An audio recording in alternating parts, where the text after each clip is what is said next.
Hi, good morning everyone. Welcome to episode 41 of the Knitting Expat Podcast. I am Mina, your host today.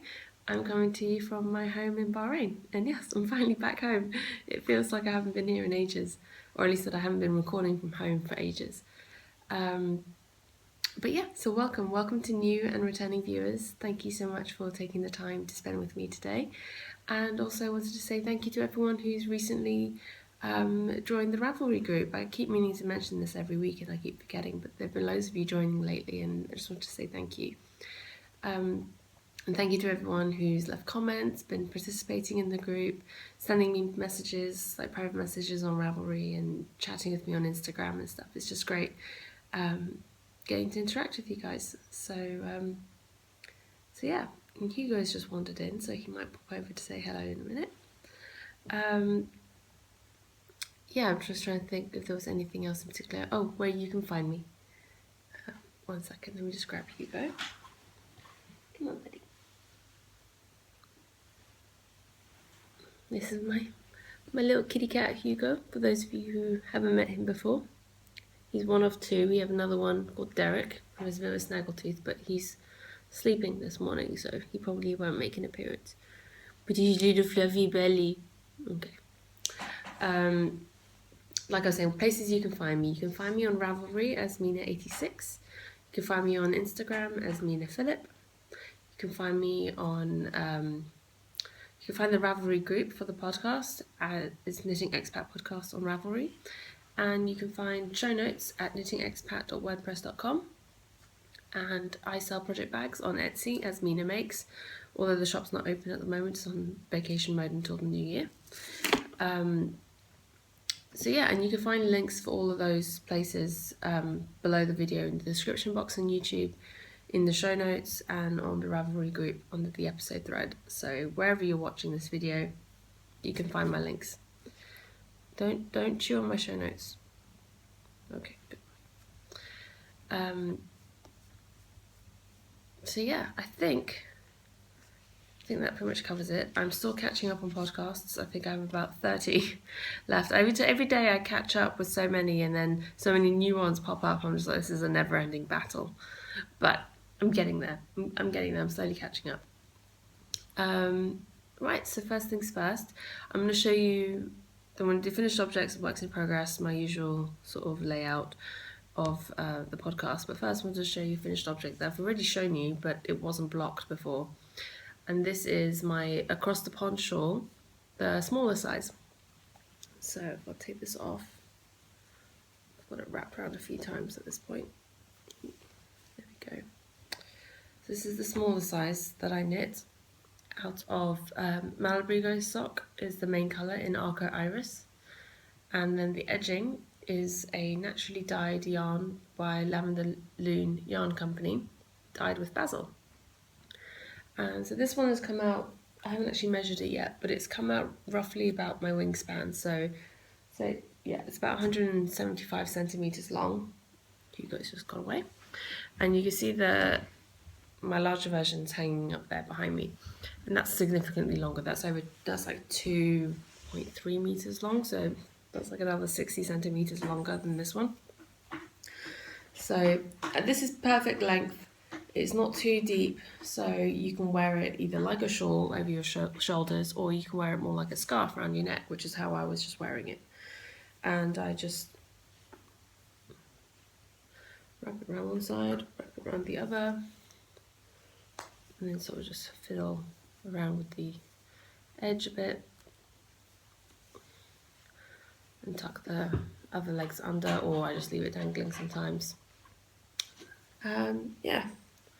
Relatively simple, easy to wear, like a scarf as well. It's quite easy to wear it, which is good, and it's a very adaptable pattern. My test knitters are just finishing up with this pattern now, so fingers crossed I'll get all the final bits done and finished with the editing, and then I'll have the pattern uploaded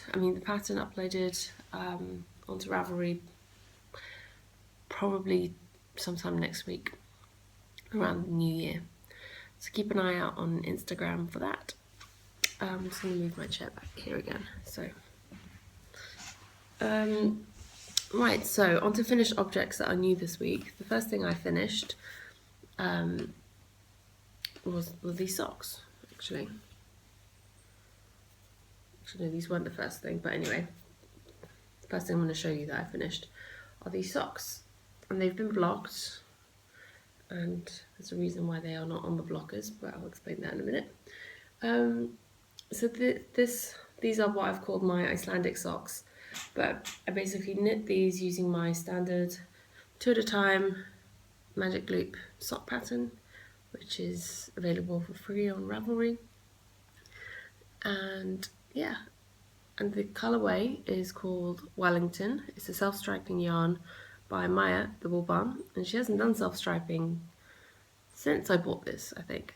So I'm not sure if she's planning on doing self-striping again, but I really liked it. I loved how her stripes worked out perfectly so that it used a full 4-row repeat of the colours for the heel, which meant I didn't have to do any kind of yarn management to maintain the stripes. The stripes are perfectly maintained along the front. There we go. So you can see, I think the only thing was I got an extra half a row or extra row of that teal colour when I finished the heel, but frankly in the grand scheme of things you really can't even tell.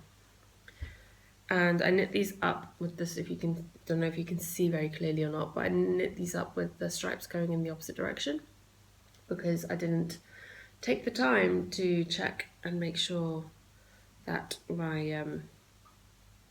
that I was starting at the right place, at the same place to line up the stripes. And as it so happens, by going the opposite way, I managed to pick the yarn at the right place, so my stripes are almost perfectly lined up in terms of where the colour changes happen, even though they're in opposite directions. You can see better there. So yeah, and I knit these on 2.25 millimeters, 64 stitches, Bishop's Conceal, like I said, my standard pattern, which you can find online. The only thing with my sock pattern online, it's starting to get a bit warm again now, with my sock pattern online is that I've included a standard wrap and turn short row heel in the pattern because the fish lips kiss heel that I use is a paid for pattern, and so I can't include it in mine. But I do link to it in the pattern, and it's only $1, so it's worth it if you want to give it a go. The next finished object that I have to show you is this shawl, and this is the Hugo shawl by Amanita on Ravelry. Ooh, there we go, this is the right bit. And this thing is huge. I didn't even almost have enough space on my blockers to block this thing. It was so big by the end of it. And it just keeps going. And it keeps going. And there's the end. This is almost 3 meters long, this thing. It is huge, but I knit it out of lace weight, which means it is super light and super airy. This is probably 100 grams weight-wise in total. This is the yarn that I used. I used Isaga Alpaca 1. It's their lace weight. 100% alpaca, 50 grams is 400 meters. So I still have a little over 50 grams left combined. So I have 25 grams of this color, 22 grams of this one, and 9 grams of this one. So it's probably enough to do another something or other with these. I'm not quite sure what, but it was a fun knit. Once I got into it, it was a very it flowed a lot better once I got to the grey section in the middle. I don't know, this first section for some reason just took me forever to get through. It took exactly a month to knit this shawl. I started on the 15th of November and I finished on the 15th of December. It was very much my in-between project. There were times when I didn't work on this for days at a time, and when I finished a project and I wanted to knit on something else but I wasn't quite ready to cast on something new, I'd work on this. And it's not perfect. There's one spot here which I don't know if you can see well. See that there? I have no idea what's happened. There's actually 2 spots, one there and one next to it there. I have no idea what's happened. When I noticed it at the time, it was only a couple of rows past it. Sorry, no, it was more than that. It was about 5 rows past it. And I dropped down the stitches and I picked them up again and it didn't look right. I dropped them down again and picked them up. It just, no matter what I did, it just wasn't looking right. Like, it was still having this massive hole in the middle, and I don't know why. I've dropped down and I've picked up and I've done it correctly. I just can't. And there aren't missing, there isn't, it's not like I did a yarn over or anything, because my stitch count wasn't off, and it's just weird. I think it was just that the yarn in that area just got so stretched out that it didn't matter what, even if I picked it up correctly, it was still going to leave a hole. But in the grand scheme of the whole shawl, you're not really going to notice, to be honest, because I'm pretty sure no one noticed that until I pointed it out. And then the yarn over section is done in stockinette, and the rest of the shawl is in garter stitch, and it's beautiful and it's fun, and yeah. I knit it on 3.5mm needles, which is what the pattern called for, and like I said, this thing is huge, but it's super lightweight, which means it would be really good for like, and it's alpaca that I've used, so it will be super, super warm. Wrapped around a few times.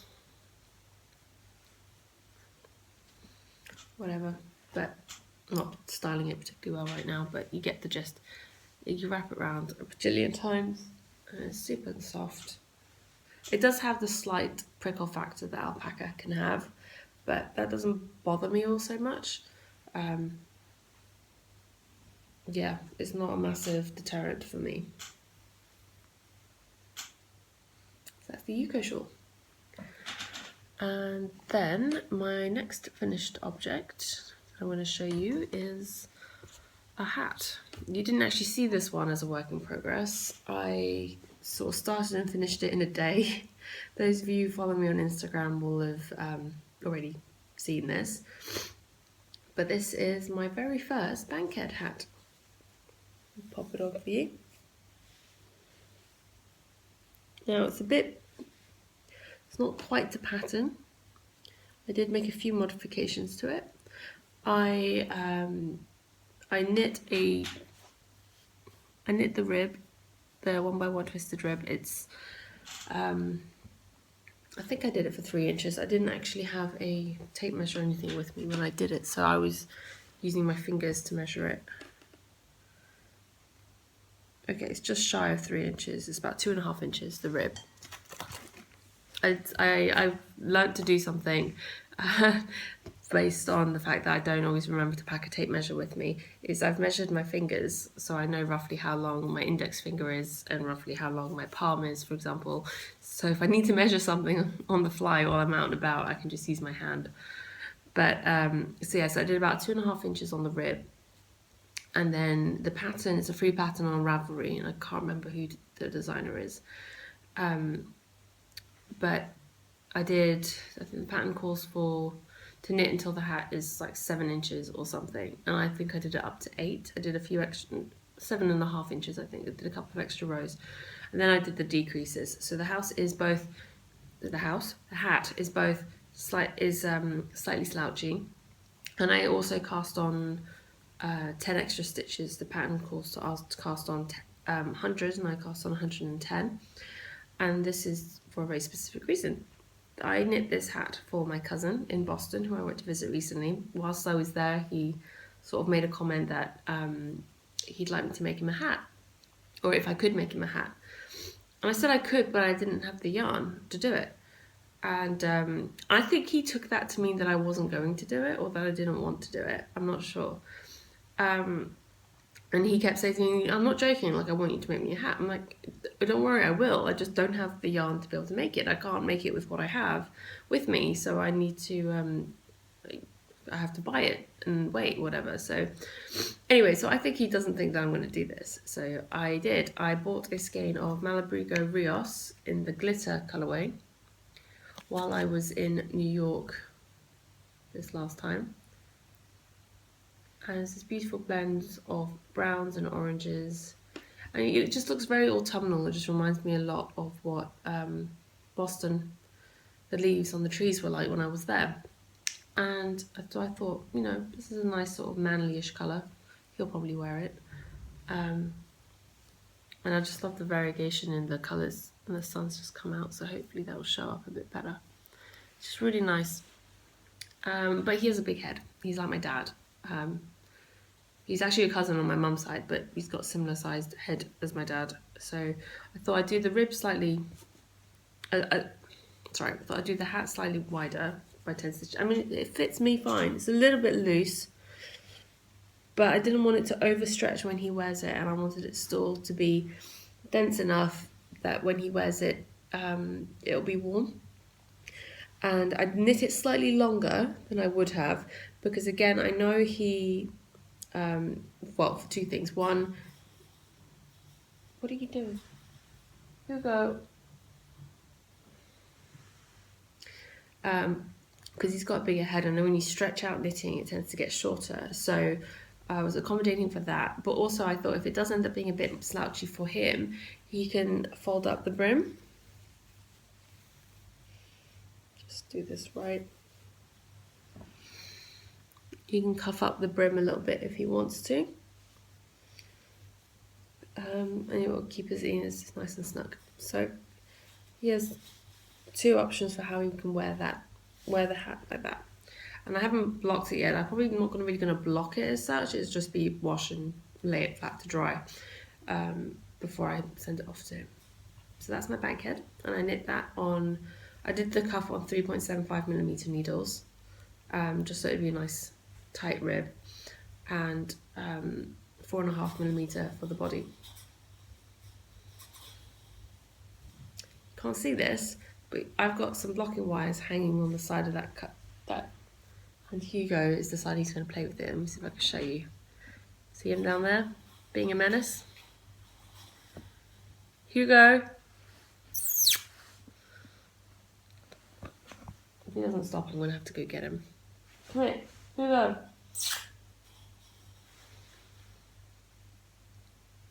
Okay, I'm going to try and ignore it for a while. See how that goes. Yep, alright, give me 1 second. Right, so I'm back now, again. Sorry about that. Hugo being his usual self. I'm just having some tea. For those of you who are interested, it's English tea shop calming blend. It's got licorice, cinnamon, peppermint and lavender in it. So yeah, I keep getting some questions from some of you guys about what tea I drink and stuff, and usually I don't drink that much tea, but the weather's been really cold lately, so I've been enjoying it. My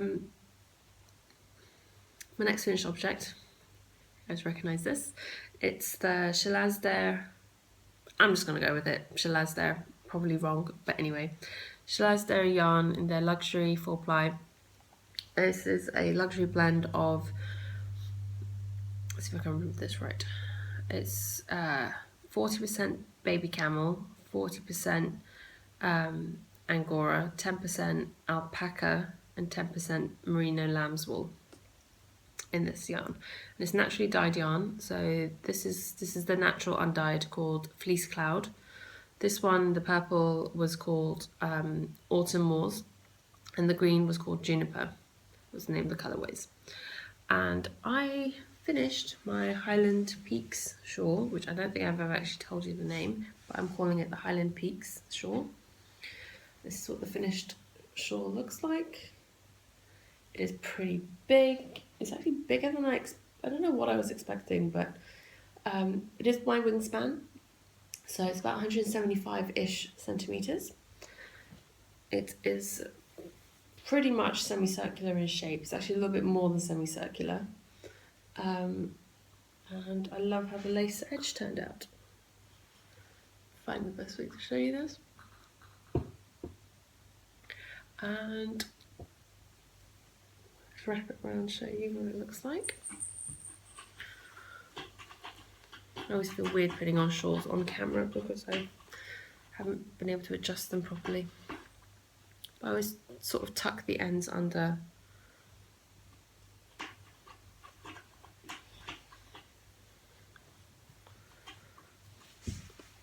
And this is, like I said, the perfect, in my opinion, perfect beginner's shawl if you're very new to lace or you've never tried it, you've never tried striping your yarns. This is a very simple pattern, like really simple. I was writing it up and I was just like, this is actually ridiculously easy for a newbie shawl knitter, as it were. The lace isn't complicated. It is the same throughout. You don't, there's only one chart, and the instructions are both written and charted. And the body section is very simple. And yeah, it uses 150 grams of fingering weight yarn. And I used most of the green. There's very little bit left. And there's still quite a chunk of the purple and cream left, but I wasn't going to be able to. I had to stop where I did, so I had the right stitch count for the edging. It wouldn't have worked if I wouldn't have had enough to knit enough to get to the next stitch count that I needed. Plus the shawl's plenty big enough. So it doesn't use a full 150 grams, but the way I've done it is so that you can use 3 different colours of 50-gram balls of fingering weight yarn. So you can use anything like palette, Knit Picks palette, Knit Picks like stroll fingering, anything that comes in like 200 yards ish put ups in 50 grams. A lot of some of the drops yarns a lot of yarns nowadays come in like 50-gram balls as well. So this is a good way to be able to do a 3-color, or if you wanted to do it, you could do it as a 2-color shawl, where your main color, in this case for me it's purple, could be in the body and on the edging. So you use 100 grams of your main color and then 50 grams of your contrast for the stripes in the body, and then your lace and one of the stripes can be the same color. So that's another option if you wanted to do it that way. And so this one, I'm hoping to have this pattern ready for release towards the end of January, because I haven't had a chance to get this out to testers yet. And with Christmas and the New Year coming up, I kind of want to be fair to people and give them enough time to test it. Yeah, and I really like how this came out. The edging, like I said, this lace is not old, but it's a Shetland lace pattern. Which I've slightly modified. It's not exactly as written, but I like how it's turned out. And so the name, Highland Peaks, I realise I haven't actually explained this yet. Highland Peaks, the name comes from 2 things. One, the yarn I chose to knit this shawl with. And as soon as I picked up this yarn, I knew I was going to knit a design shawl out of this. So this yarn comes from Scotland. It comes from the Isle of Skye in the Highlands. So there's Highland, where it comes from, and the peaks. Not only does Scotland have a lot of peaks, but so does the edging, the little sort of like peaked. I don't know, it just sort of reminded me of peaks. So that's where Highland Peaks comes from, and I just thought it works, and it reminds me of sort of like wildflowers for some reason, with the purple and cream and then the green edging. I don't know. My one concern, if you've watched before, as I was knitting this, was that the colours were going to bleed because they were rubbing off. The green and purple were coming off on my hands as I was knitting with them quite drastically. So my concern was that the colours would bleed, specifically in the purple and cream section, if I washed it. And even just looking at it, you can see that some of the purple is rubbed off onto the cream. Not badly, not so much that it's changed the colour completely. But so I didn't wet block it. I pinned it out. I steamed it first. And then I spray blocked the edge. So I just took a spray bottle, filled it with some warm water, a little bit of wool wash, shook it up a little bit, and then just sprayed the edge.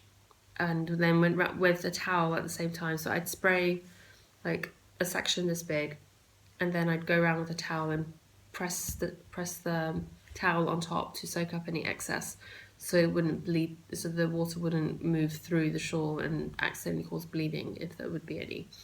So I did that all the way around on the edging, and that seems to have worked to block out the edging nicely, show off the lace, and the steaming was enough just for the main body. But I did spray a little edge little corner piece on the colours on this corner here. I did do a bit of a spray block on this just to see if the colours would bleed, and there wasn't any bleeding. So I think I've taken pictures now for the pattern, so I think I may try re-soaking it or waiting until next time I need to soak it to try it, or next time I need to wash it to try soaking it and see how it goes. Either way, I won't be wearing this with a white dress, not that I have any white dresses, but I won't be wearing it with any light coloured clothing underneath, just in case it does rub off. So, the yarn is beautiful to work with. It is really quite soft. I mean, it's not super soft, but it is a soft luxury blend, and it's really nice to wear. So, there you go. That'll be coming soon.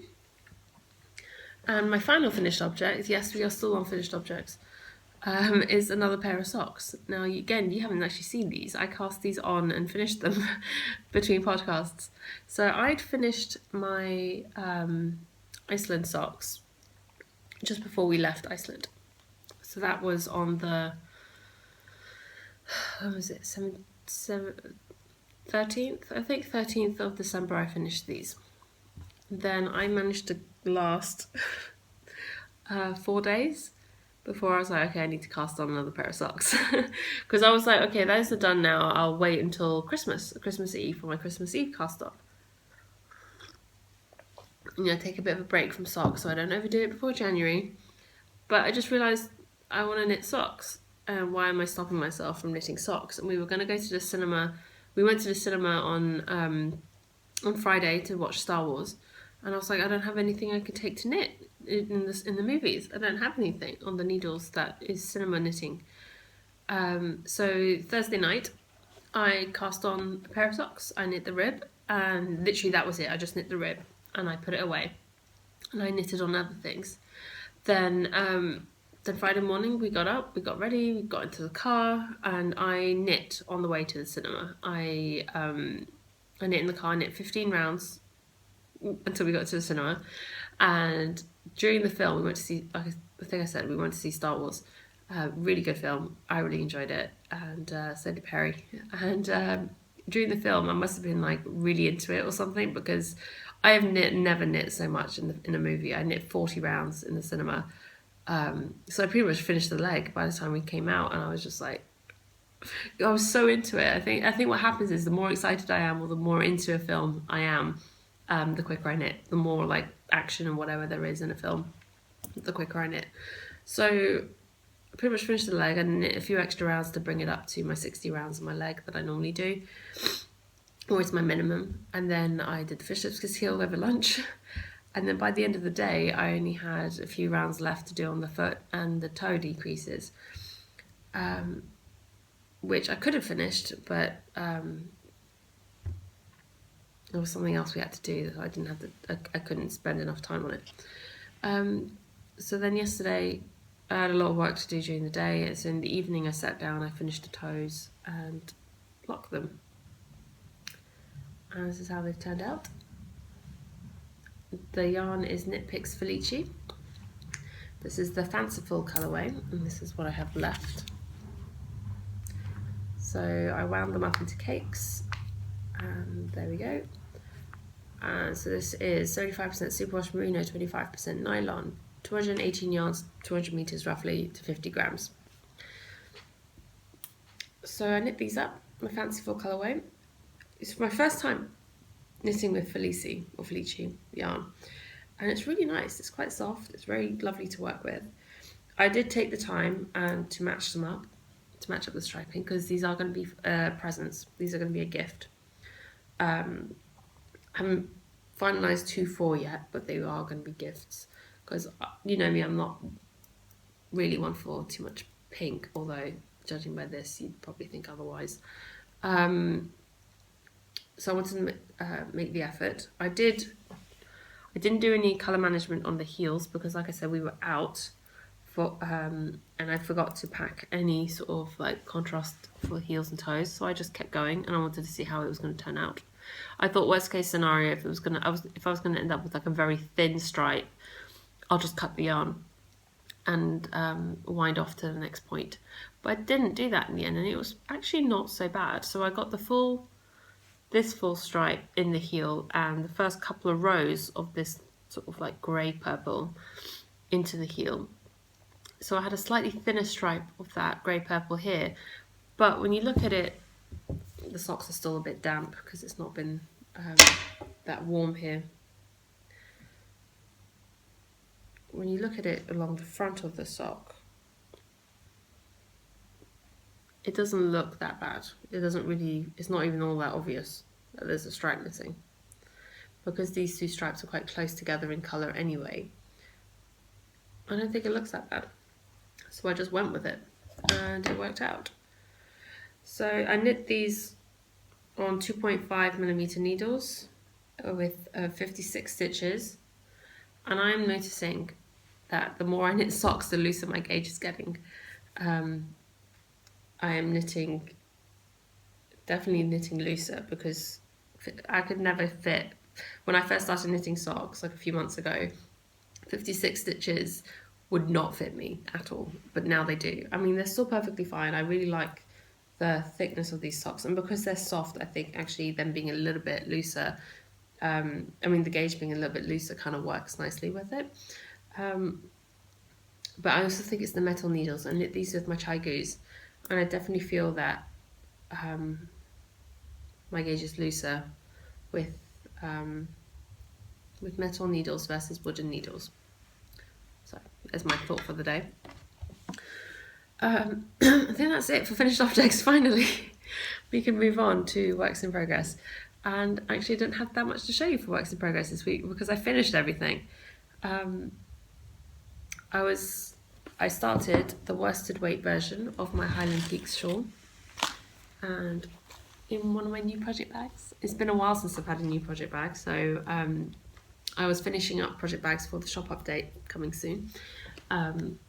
With one of my Ina Makes labels, and this is one of the new bags that will be in the shop.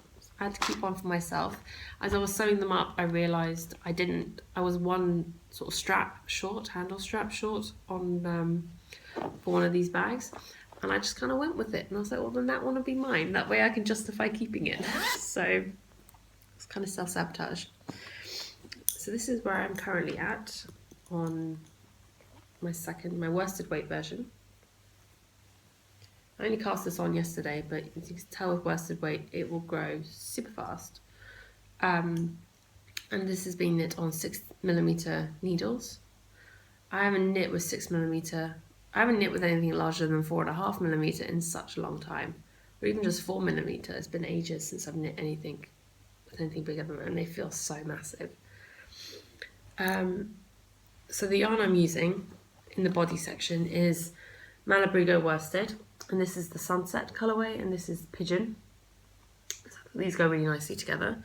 And then for the edging, I've got this lovely Malabrigo worsted again in the Sapphire Green colourway, and I just love these three colours together. How perfect is that? And I kind of felt like they perfectly matched this bag. I mean, it was like it was meant to be. So I got really excited by that. I rarely try to match my project to my knitting bags, or my yarn to my knitting bags, because I'm just like, it doesn't really matter a lot of the time, but when it does work out, it's quite exciting. I totally get why people do it. So that's that. So that will almost certainly be finished by next time to show you. And the only other thing that I've done any work on is my Cozy Memories blanket, finally.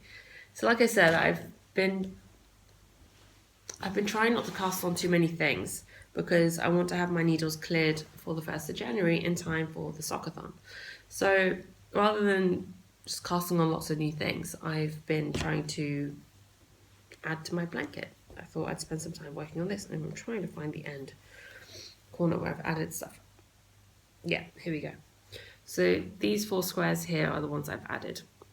1, 2, 3, and 4. So these 6 were from Leah of the All You Knit Is Love podcast, and this was the 7th one that she gave me. It was an opal.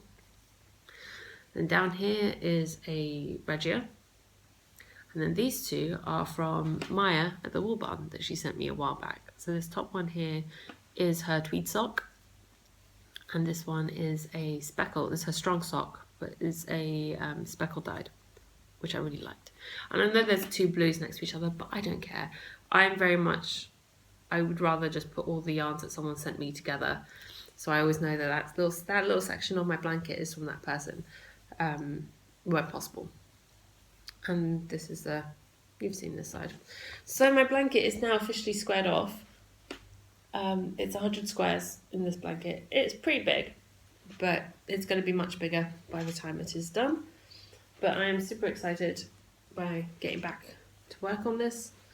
And yeah, looking forward to adding some more squares to it over the next few weeks. These are all the scraps I've got recently from my projects that I need to add to it. I didn't take part in the Bakery Bears Advent Along this year, or do an advent calendar. We don't even have an advent calendar this year, me and Perry. We always have advent calendars, and I've always had advent calendars growing up, but I just think because we were away for half of December, we didn't get back until the 14th. It kind of really didn't make sense to get advent calendars this year. And yeah, so I think, I don't know, I kind of feel like I've missed out on that one this year, but it's okay. I will definitely get back to knitting on that blanket soon. I'm just trying to think, is there anything else that I needed to mention? Right, so that's it for works in progress compared to finished objects. Much shorter section, but I thought I'm so sorry. I thought I would explain to you a little bit about what I am planning on knitting. So first up, I'll go over my Christmas Eve socks plan. And this cute little project bag that Laurie made for me is part of a swap that we did. So the yarn I've decided to use is by a Homespun House, and it's her Festival of Lights colourway on her Olsen fingering base. So it's 75% superwash BFL, 25% nylon, 400 meters. And this is what it looks like caked up. So I've split it into 2 cakes because I do my socks 2 at a time. And so this is the only really truly Christmassy coloured yarn that I haven't already knit. So this will be the one that I'm going to be knitting up for my socks. And I think I'm going to be using my This Way That Way socks pattern, which is now released on Ravelry for purchase and download. It is, I published it yesterday. There is a coupon code. The coupon code is Merry Christmas, all lowercase, one word, no space between them. And that will get you the pattern for $1 until 25th of December. So the pattern will usually be $2.50. So until Christmas Day, you can get it for $1. And yeah, so I hope you will enjoy the pattern. Hope you'll go out and get it. And I think it's a really fun, simple pattern. It's quite intuitive once you get into it. And yeah, I'll be casting on my Christmas Eve socks for the Little Bobbins Christmas Eve knit along.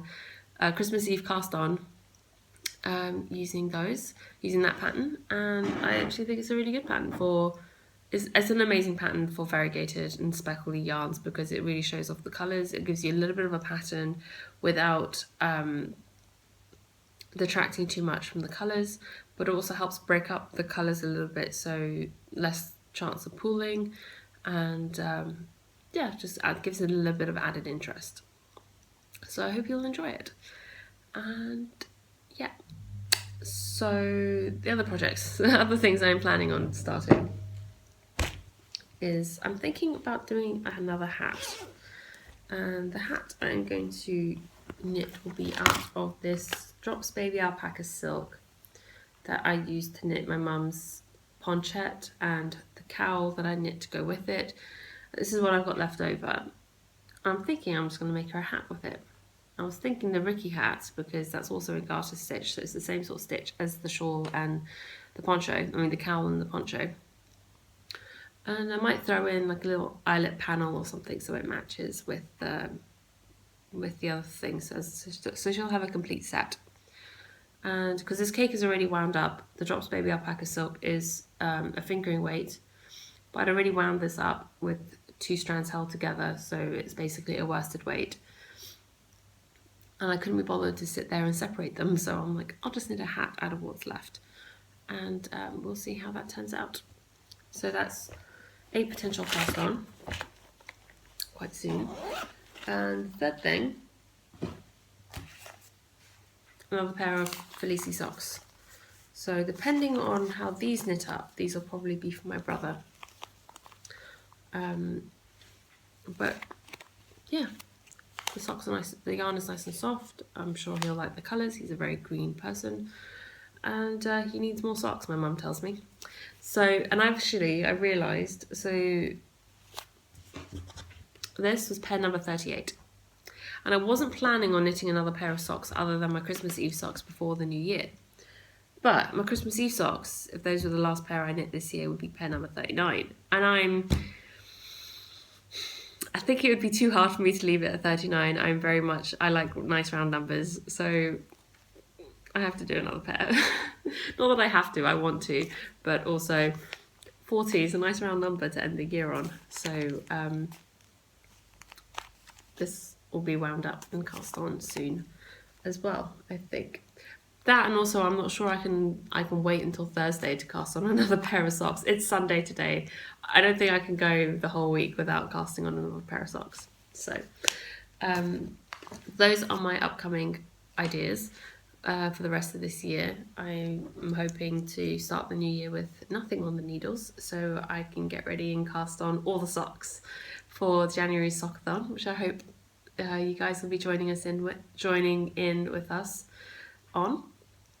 I don't even know if that was a grammatically correct sentence, but anyway, we'll go with it. It is still quite early. What else was I going to say? There was something else I was going to say at that point. Oh, yes, and the only other thing I would like to knit before January, if possible, if not, I'm not gonna be too worried about it, is I would really love to knit a barbel hat with the little sheepies. Everyone's knit one, and I really want one now, out of my Loppy yarn that I got from Iceland.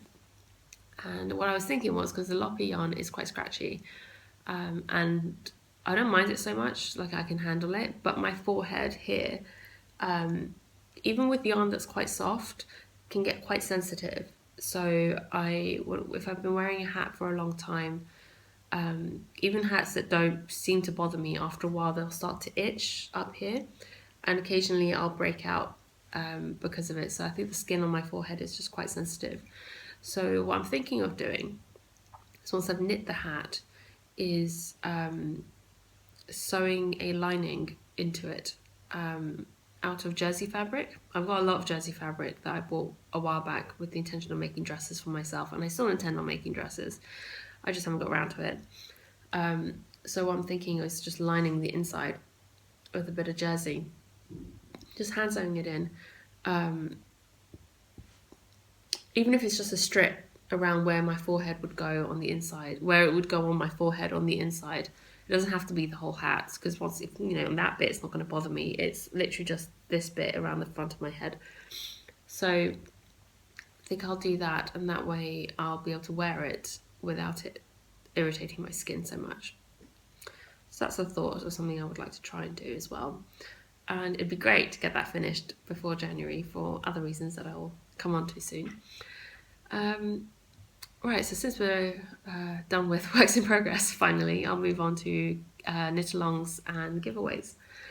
So knit-along news, we had the Vida Cal that is running until the end of January, so that's for the Vida shawl, hat and socks. So whichever you knit, you can enter for a prize.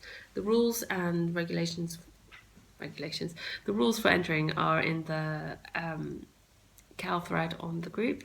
You'll see how you can enter to win prizes and how many entries you get depending on what you've knit. January Sockathon, so you've heard me talk about this for a while now. Marsha from from the Very Little podcast, and myself are going to have a little friendly competition to see who can knit the most pairs of socks in the month of January. And off that, we decided it would be fun to open up the competition to you guys as well as just a general knit along. Now, I think Marsha's has some slightly different rules for her group. I haven't actually watched the latest podcast yet. It's on my list. I'm so behind, but I think she explains her rules in that episode.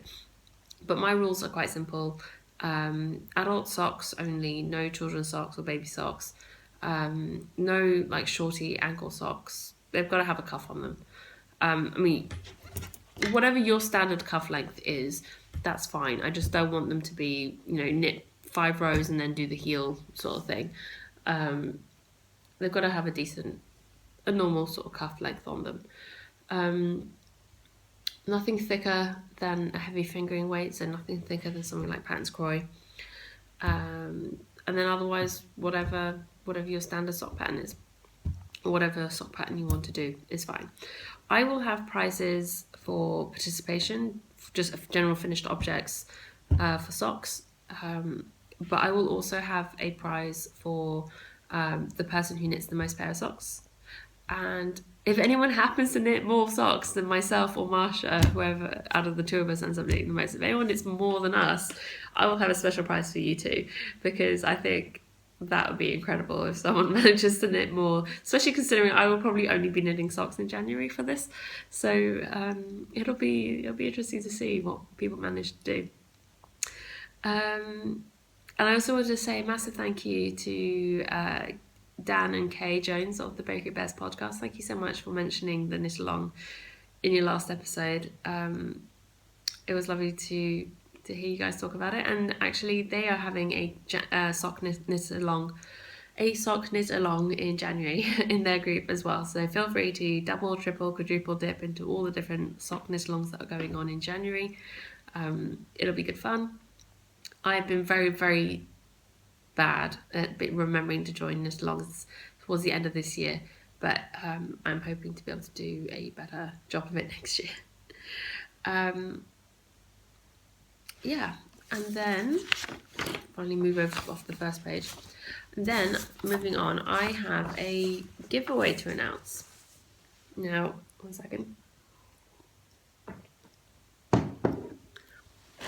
sort of gave a hint at this last week and showed you some of the stuff for it, but what was I going to say? By the time I came to upload last week's episode, you guys are just amazing. It is incredible. The subscriber numbers on YouTube is now over 3,000, which is insane. It's insane. I can't even fathom that number of people. So as a massive thank you, I wanted to do a 3,000 subscriber giveaway. And I'll probably do this at every sort of major milestone sort of thing. So you guys want to see what it is? So I figured since this happened on my Iceland episode, it was only fitting that the giveaway be Iceland themed.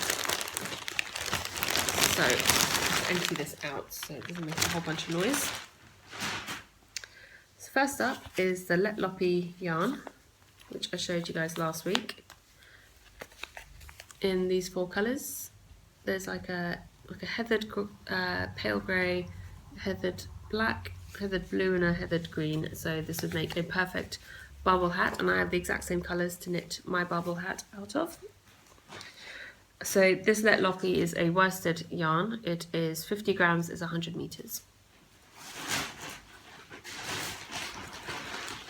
Then we have,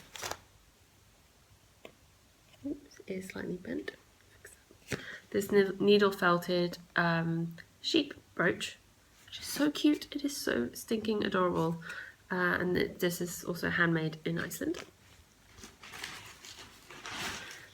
Then we have these 4 buttons, which I showed you as well last week. 4 buttons of a guy riding a reindeer. Thought that was fun. I picked up this. It's also handmade in Iceland. It's a wool felted soap, bar of soap. So there's soap inside this, and all you do is you wet it and you wash your hands with it, And then, or you can use it in the shower if you want, and you can just hang it up. It's got a little thing, and this is also handmade in Iceland, and I really like the colours, and the colours kind of reminded me of Iceland. It kind of felt fitting. I had Perry help pick this out, and it smells amazing. And then the last thing, a bar of Icelandic chocolate. This is their milk chocolate, because I may have not mentioned it all too much on the podcast, but I absolutely love this stuff. This is amazing chocolate. It is really, really yummy.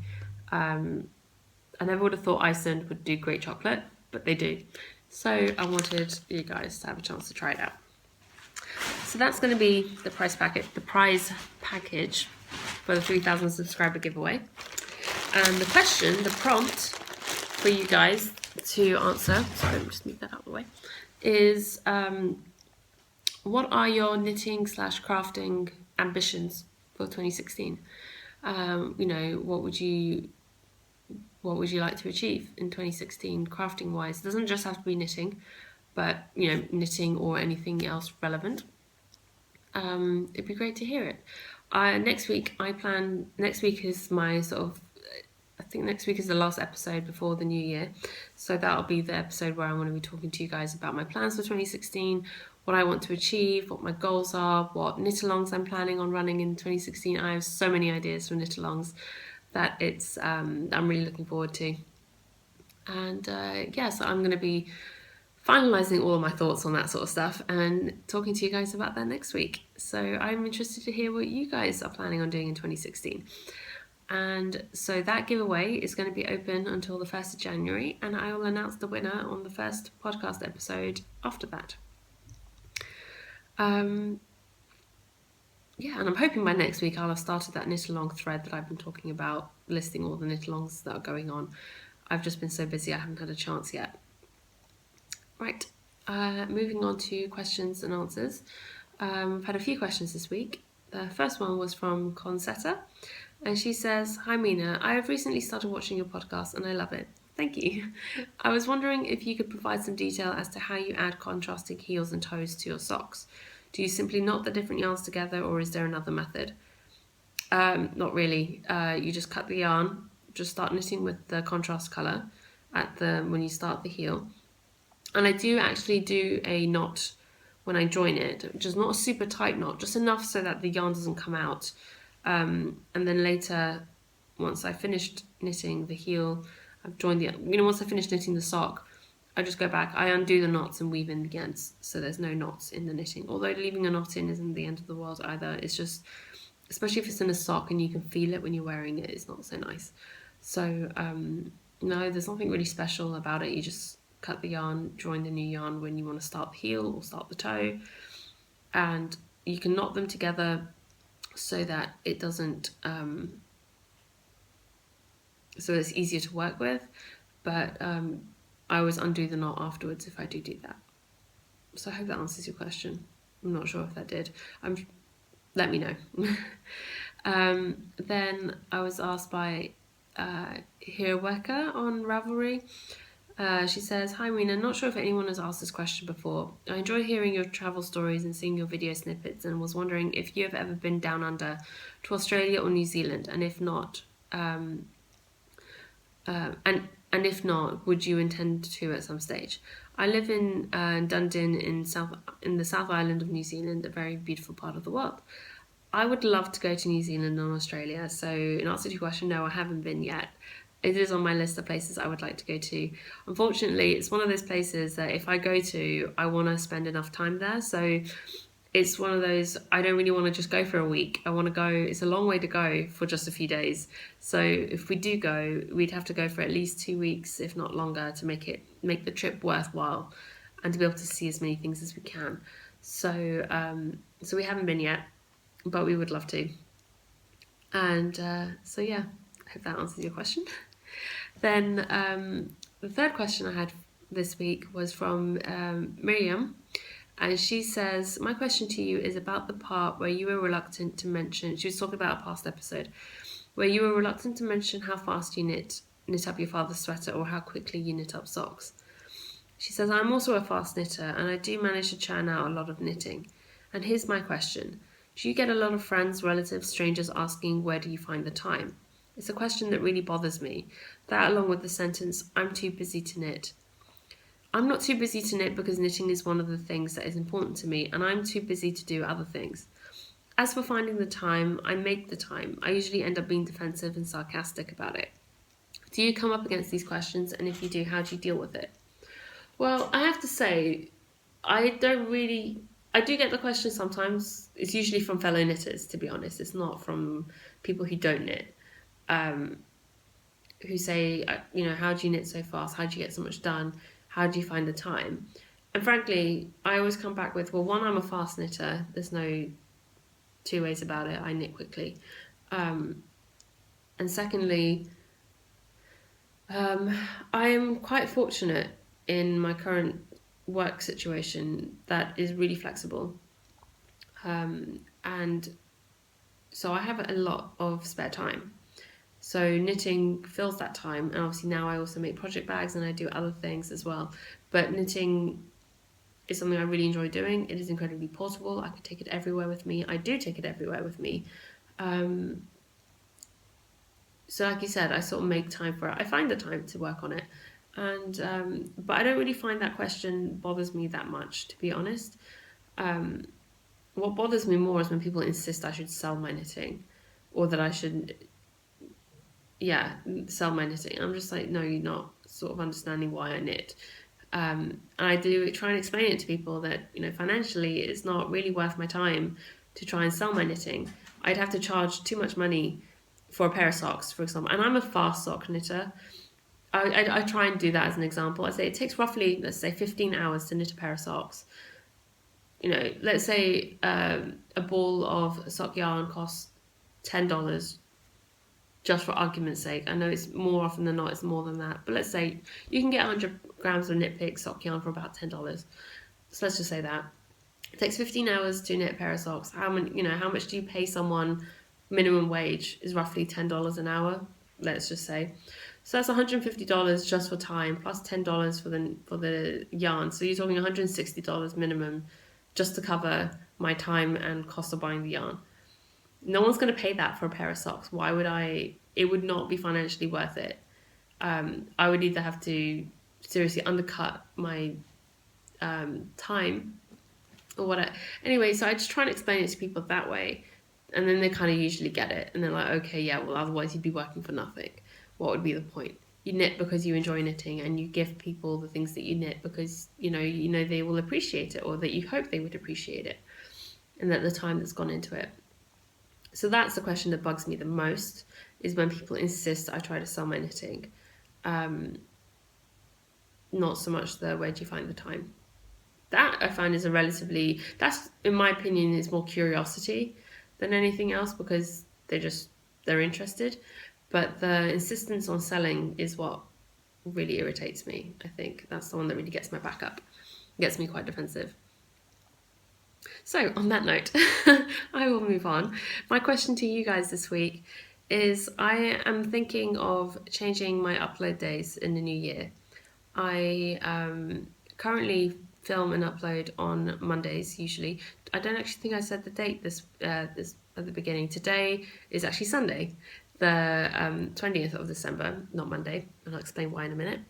But I usually upload on Mondays, and a lot of people have been saying they really enjoy that and they really like seeing the podcast on Monday mornings when they get up and whatever, which is great, and that's kind of why I've stuck with it so far. But I'm thinking of changing it in the new year to Wednesdays, to either Tuesday or Wednesdays, probably Wednesdays, because it seems it's just worked out that way this year, and it's likely it will be the same next year, that whenever we travel, we always seem to end up traveling on a Monday, or traveling back on a Monday, or I happen to be on a plane all day on a Monday. So I've had to do a lot of pre-recording and a lot of forward planning to make sure I can get podcasts up on time. And I know you guys wouldn't mind if my podcast was a day late here or there, or if I missed a week. But I'm quite proud of the fact that I've never missed a week since I started, and that I've always managed to get a podcast up on a Monday. Occasionally it's been the day before or the day after when, it just really hasn't worked out. But almost always I've managed to get a podcast up on time. And I'm really proud of that.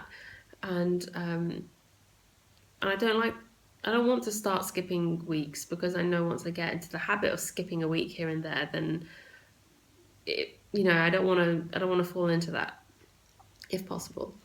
Whilst I still can, I want to keep up a weekly schedule, and I know eventually I'll get to a point in my life where I can't do that anymore, and so while I can, I want to keep up with it. So my question is, would you guys mind if I changed to a Wednesday upload rather than a Monday? I just think that it would make things a little bit easier for me going forward. Like I said, I always end up travelling back either on a Sunday or a Monday. And if I travel back on a Sunday, I'm usually too tired on the Monday to actually get up early enough to record. I have too many things I have to organise my life after getting back from a trip. That the day after is always a bit too soon. So whether we travel back on a Sunday or a Monday, recording and uploading on a Wednesday is still doable. And whenever we travel, whenever we leave Bahrain, we always seem to leave on a Thursday or Friday. So again, a Wednesday upload works well. I rarely fly on a Wednesday. It just worked out that way so far. And so I think that kind of might work out better for me going forward. So I don't know. What are your thoughts? I'd be interested to hear if you guys have an opinion one way or another, or if you don't really care at all and it doesn't matter as long as it's a podcast. Right, so moving on to other things. I have a few upcoming events that I wanted to tell you guys about that I will be attending. First up is in January. I'll be going to New York. I'll be in New York from the 8th to the 18th of January, so I will be there for Vogue Knitting Live, which is so exciting. It'll be my first big fibre festival in the US. I believe it is being held at the Marriott Marquis Hotel in Times Square. I think it's the Marriott Marquis. It was one of the Marriott hotels in Times Square. And Perry tells me that his course, the hotel they're putting them up in from January, is moved from the one that we were in. Still in Times Square, and it turns out it's the same hotel as Vogue Knitting Live. The yarn is literally coming to me. I don't even have to leave the building. I kind of think, yeah, it was just meant to be. I was always planning on coming with Perry to New York in January anyway. I've never been to New York in like the depths of winter. So I've always wanted to go in January. And then I found out about Vogue Knitting Live, and I was like, well, now I'm definitely coming. And then he tells me that they've changed the hotel, and now we're staying in the same hotel that the event is happening at. And I'm like, yeah, okay, I'm definitely going. So I will be going to that. The second event is in March, and that is the Curious Handmade Country Retreat, I believe she's calling. I might have got that wrong. Helen talked about that on her podcast recently, and I will be attending that. So I'm really looking forward to that. And some of the other people who are going, I met at the Christmas party that she hosted. So it'll be nice to see them again and to get to spend more time with them. And I'm really looking forward to that. I've never done a retreat before, so and this sounds right up my alley. A nice small group of people, and it should be nice and fun. Looking forward to it. So that's in March, and then in May I'll be back in the UK for I Knit Fandango, which is in mid-May, I believe. And I went to that last year. That was my very first ever fibre event ever that I attended, and it was a lot of fun. It's quite small. I think this year it's going to be a little bit bigger, but it was quite small last year and it was really nice. I got to meet some really lovely people there, and I look forward to going again next year. So those are the upcoming knitty related events, as it were, that I will be going to in the new year. And so I will keep you updated on other things and any more information about those events as and when they come up. Shop news, shop is still closed. It will be closed until the new year. I think I will probably be opening the shop up again on the 2nd of January, which is a Saturday. I have a lot of bags, and if I move over you can sort of see the pile of them up there on the ironing board. They need to be ironed, final pressing. Those ones were mostly finished before we left, before I left for London.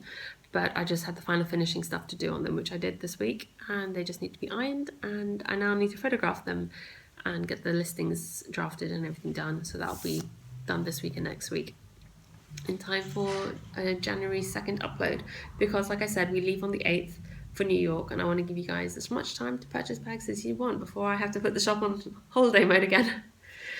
But I'll show you those bags next week in advance of the shop update. And now I think I can finally move on to acquisitions. Thankfully, it's a very short section this week. I have 2 things to show you, but neither of which I bought, actually. They were swaps, and one's a gift and one was a swap. So the first one was a gift from Danny of Little Bobbins, and we sort of did like a little present exchange thingy. And she sent me a really sweet little package. So she sent me some Christmas blend tea, which I'm really looking forward to trying out. I haven't opened the package yet, but it smells good. She sent me some cute little tea light candles, cranberry ice. Those smell amazing.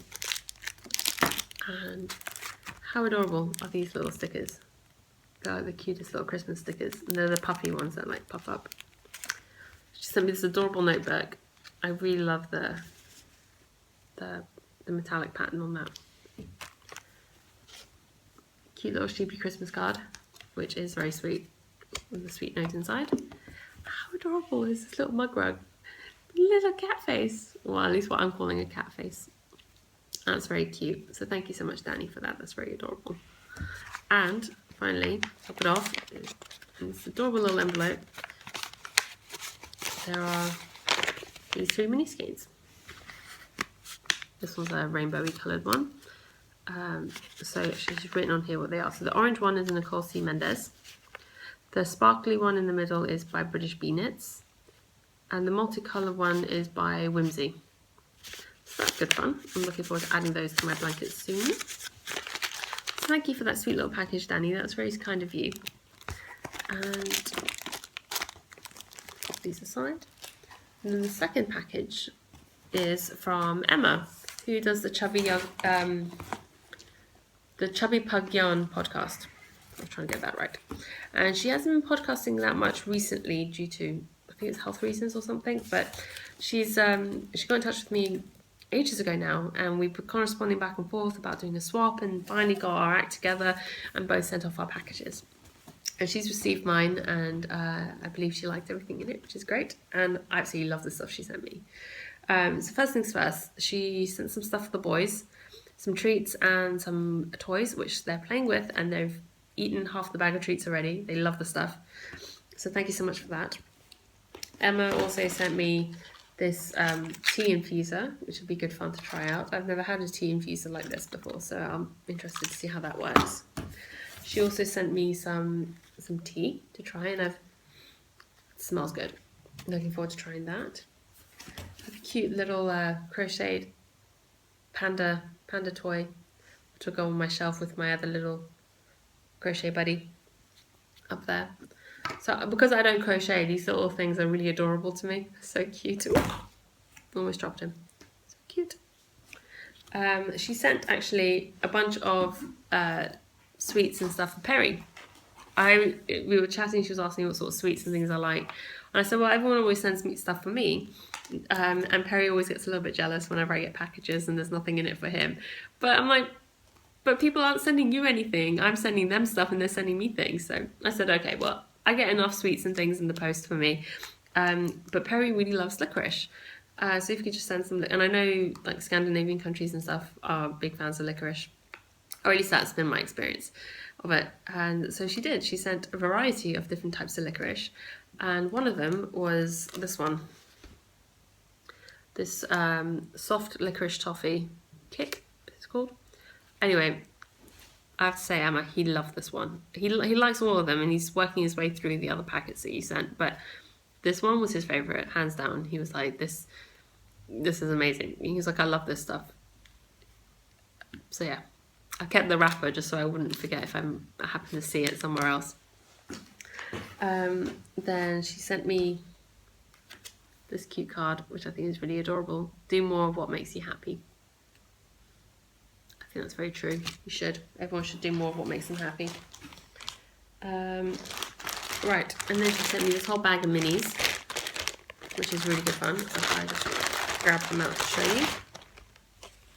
So this one I recognise immediately is Regia Arnie and Carlos. This is their Summer Nights colourway.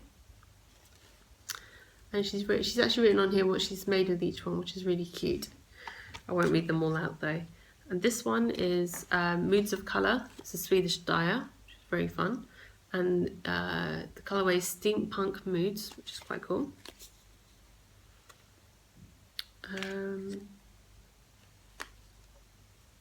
This one is Artisano sock in Peacock, which is really cool. This one is, where is it? It's another Swedish dyer who I can't pronounce. I can't even pronounce the colourway name, but it's this beautiful sort of tonal green. This lovely blue is another Moods of Colour Swedish dyer yarn. I can't pronounce the name, but it's a lovely blue colour. I love this colour. This sort of like golden orangey yellow is Jinx Yarns. Jinx Yarn merino sock in amber, which is really, really fun. I've never knit with any Jinx Yarn, so I'm looking forward to trying that. There's obviously the dye works in the Franken's body, which is really cool. And then we've got a Danish yarn in the White Tiger colourway, which I can't remember. I can't pronounce the name of the company. But so those are really cool, really fun. Looking forward to adding those to my blanket at some point. And the last thing she sent me, she seriously spoiled me on this one.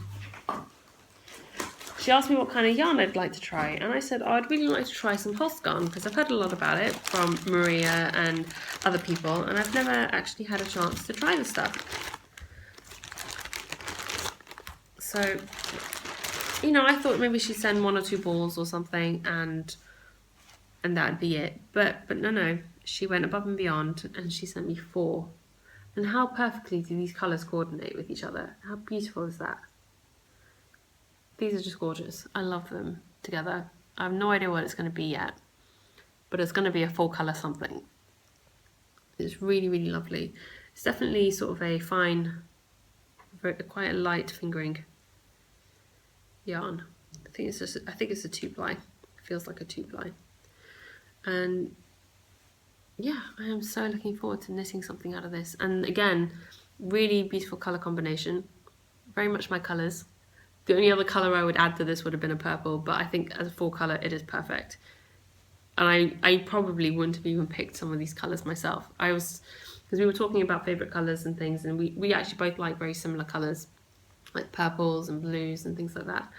And so I was pleasantly surprised by this, because this probably wouldn't have been a combo I would have picked out on its own. I probably would have picked out something like that, or like that. My mind usually works with either 3 or 5 colour combinations. So I very look at 4 colour combinations on their own. So yeah, it's very interesting.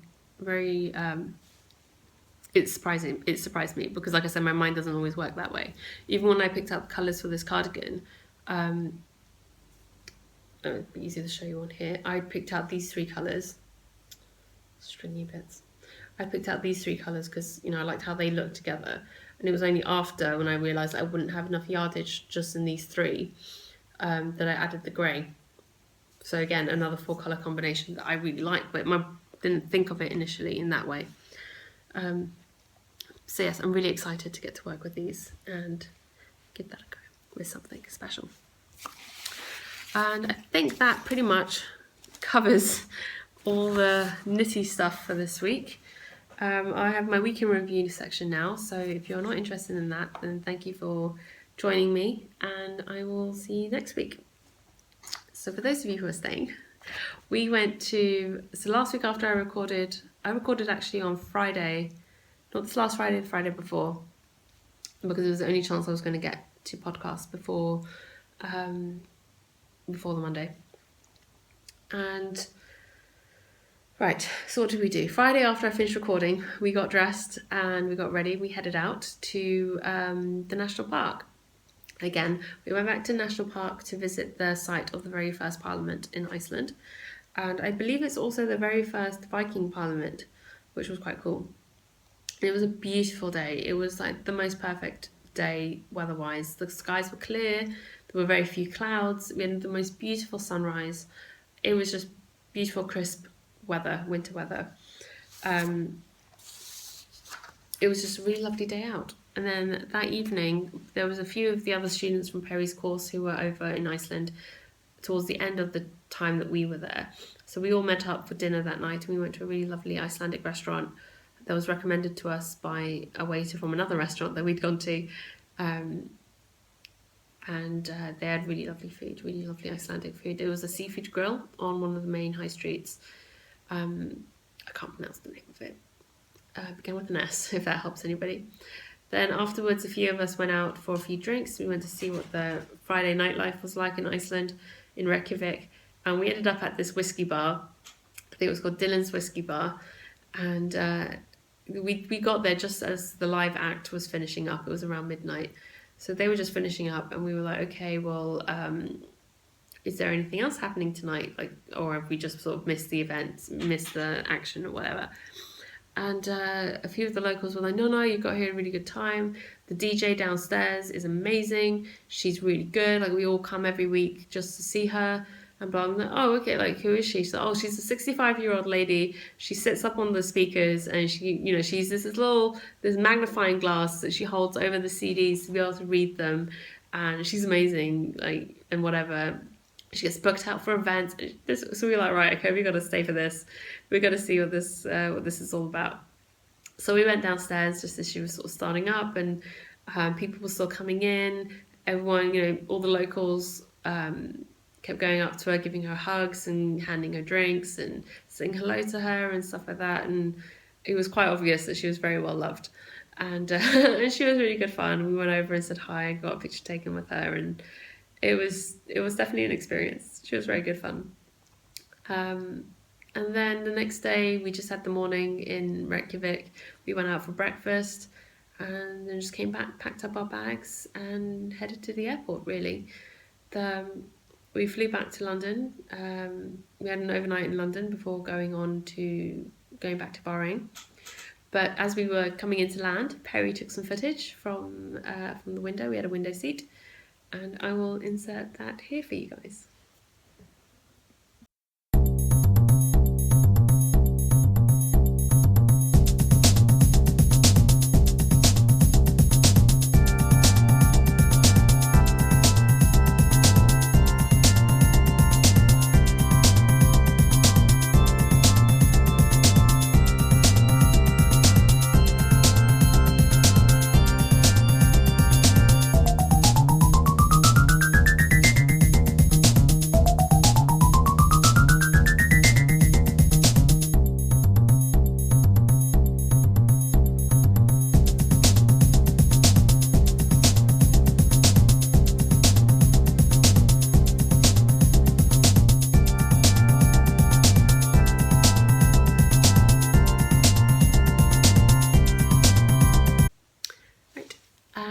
Then like I said, we had an overnight in London. My mum had cooked some dinner for us, and we just got to hang out with my parents for a bit.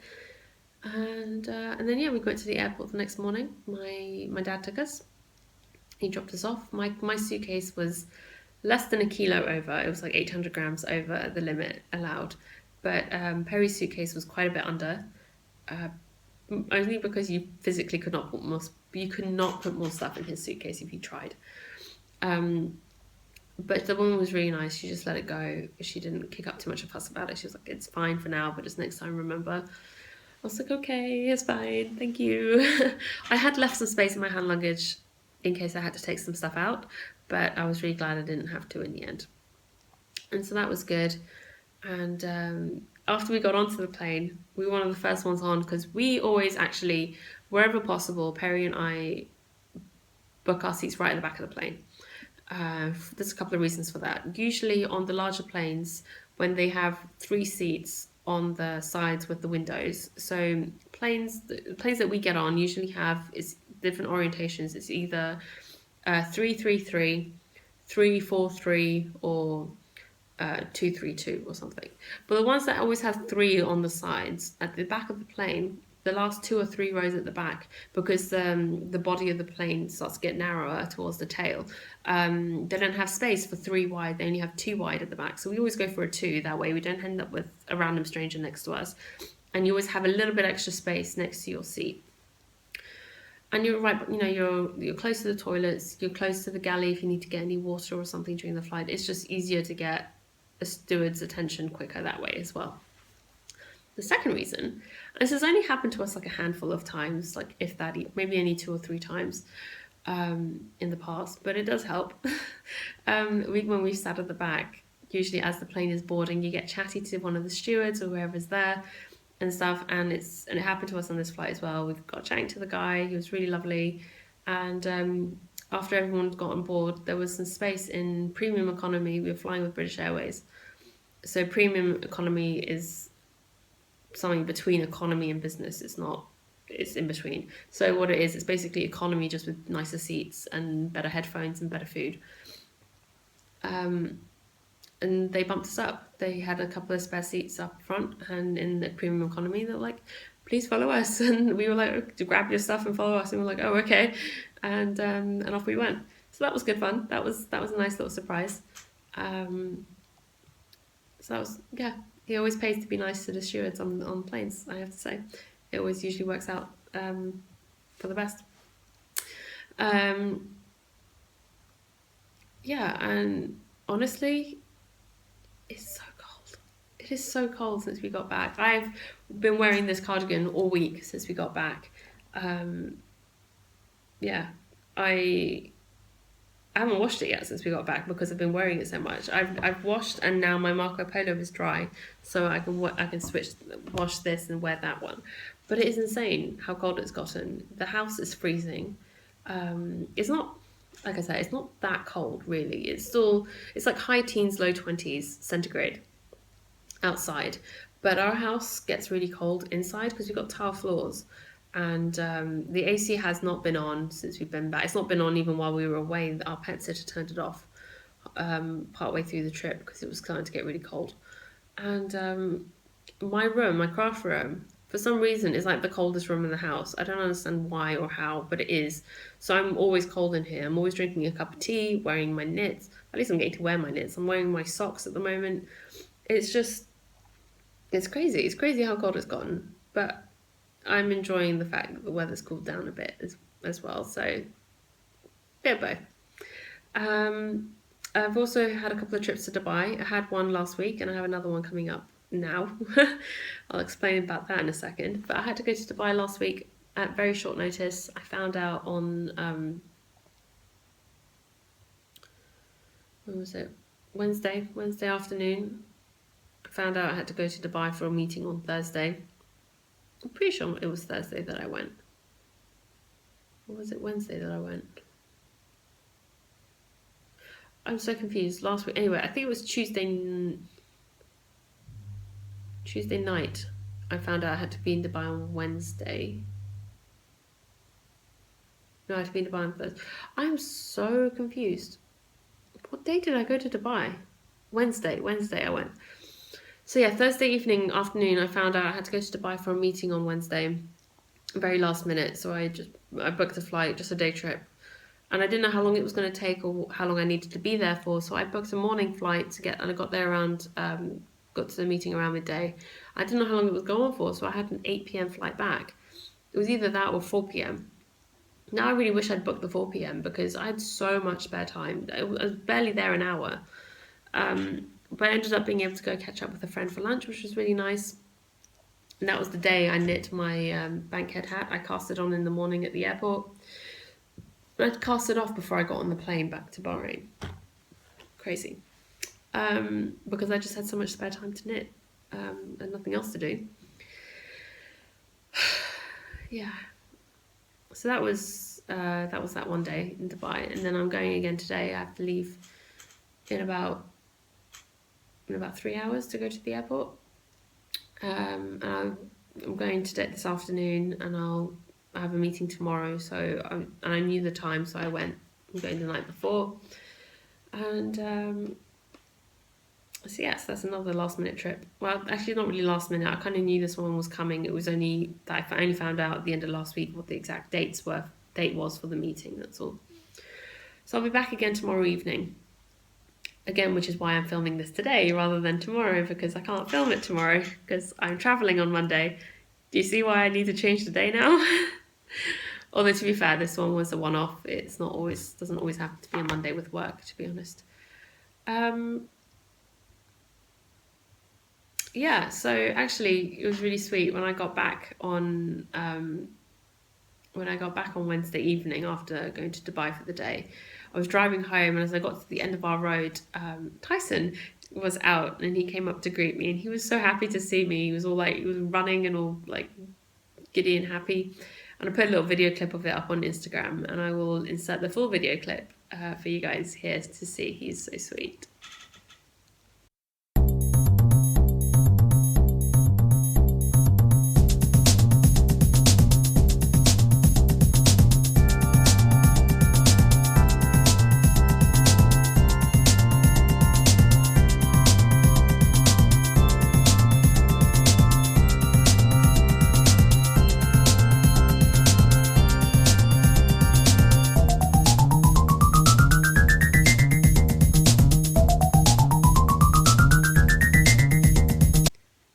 So hopefully you got to see Tyson being all goofy and running like he does. And the lighting isn't great, but as soon as our garage door opens, he's just like straight in there if he's out of his, if his gate is open.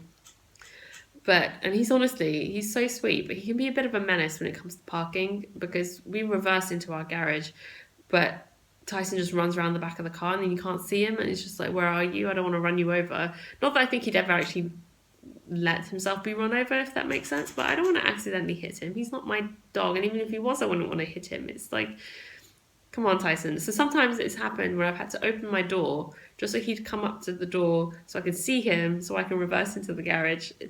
It's crazy. But he's so sweet. He's incredibly adorable. So yeah, and the only other thing that we've done last weekend, we went to see Star Wars, like I mentioned already. We really enjoyed it. I think we're going to go see it again on Christmas Day. I'm not sure if Perry's booked the tickets yet or not, but he was looking at them last night. So we'll probably go see that again. And then, yeah, we're not really going to do much for Christmas this year, I don't think. It's the most un-Christmassy Christmas that we've ever had, I think. We had Christmas last month with our families at Perry's parents' place. My parents came down as well, and we celebrated early Christmas all together. So Christmas this year is just the two of us. I haven't even decorated the house or anything. Not that we have much in the way of decorations, to be honest. But yeah, we're not really doing much this year. I think we might try and find somewhere to go for lunch on Christmas Day, or we'll just see what happens, really. We're not... Yeah. I think that pretty much sums it up, really. Not a lot happening for Christmas this year. Perry only realised last night that I hadn't put the Christmas tree up. And by Christmas tree, I'm not talking... We don't have a Christmas tree as such. Our Christmas tree is like this big. We got a little teeny tiny one because of the cats. But yeah, so I don't know what we're going to do. Probably sit back, relax, go to the cinema, knit a bit. That'll be about it, really, I think. But yeah, anyway, so I hope you all have a lovely week ahead, and I hope you have your yarn wound up and ready to go for your Christmas Eve cast on. I'm really looking forward to that, and yeah, so see you guys next week. Take care. Bye.